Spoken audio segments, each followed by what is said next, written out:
Hello! My lovely girlfriend gave me this nice piece of very thin rock as a gift because it's a rock and it's pretty. And I thought it would be really cool to turn this into a coaster. However, it's not quite flat enough, so I'm going to be sanding it down. And I'm trying out a new product. It's these super sander things. So they're tungsten carbide embedded on a panel in a block.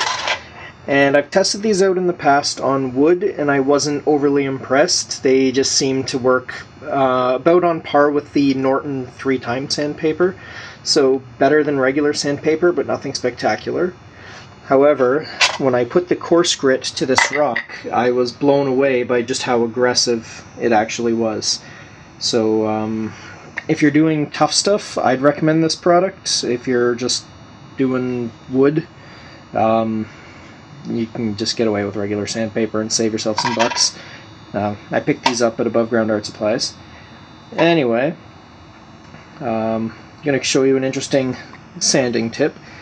It's well known that when you're sanding wood, you always go with the grain. However, if you're sanding things like plastic, metal, or rock, you don't have a grain. So, how do you sand? Have you ever noticed when you're sanding wood, you're never quite 100% sure when to jump from one level to the next? Well, when the substance you're sanding doesn't have a grain, you go to the next step. In this one, I'm going from 60 to 80, and you sand perpendicular to the direction you were sanding last time. So at the last round, I was sanding this way. So now for the next step, I will sand this way, perpendicular to the direction of the last round. And I know I'm finished with this one when I can no longer see any scratches going this way. And then when I finish sanding it down this way, I go to the next step, which is 150, and I go back to sanding this way until all the scratches going this direction are gone.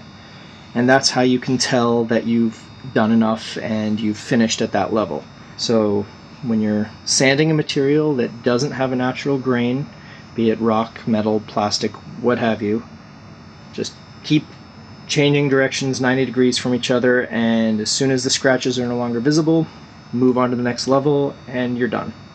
I actually find, aside from the more labor involved, I find this kind of sanding a lot easier because there's that clear visual indicator. Okay, you're done exactly at this point, or nope, you can still see that you're not done yet. Very easy, very simple, very clear. That's the way I like it. And there's the rock sanded to 150 grit. Let's just see how this looks after I wash it off. And there's the rock surface after a fairly thorough cleaning. Alright, and here we go with the thingy all made shiny. I think it's pretty. There we go, a brand new fancy resin coated shiny rock coaster for my teacup.